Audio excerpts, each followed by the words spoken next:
এই বৃষ্টির সন্ধ্যায় এইরকম গরম গরম স্ন্যাক্স হলে আর কি চাই বলো।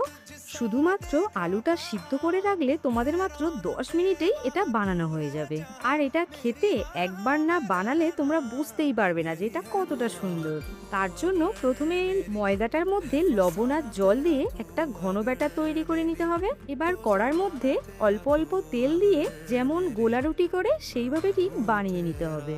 আর সিদ্ধ করে রাখা আলু আর কাঁঠাল দানাটা ম্যাশ করে আর কড়ার মধ্যে অল্প তেল দিয়ে একে একে দিতে হবে পেঁয়াজ, কাঁচা লঙ্কা কুচি, লবণ, সামান্য হলুদ গুঁড়ো, লঙ্কা গুঁড়ো দিয়ে ভালো করে নেড়ে চেড়ে আর ওই আলুর ম্যাশটা দিয়ে আরেকটু নেড়ে চেড়ে শেষে জিরে গুঁড়ো আর ধনে পাতা দিয়ে নামিয়ে নিতে হবে। এবার ওই রুটিটার মধ্যে আলুর পুরটা দিয়ে মুড়ে নিয়ে দুভাগ করে কেটে আর দেখো এখানে আমি 4টে ডিমও ভেঙে নিয়েছি একটা পাত্রে। ডিমটার মধ্যে শুধু লবণ দিয়ে একটু মিক্সড করে নিতে হবে।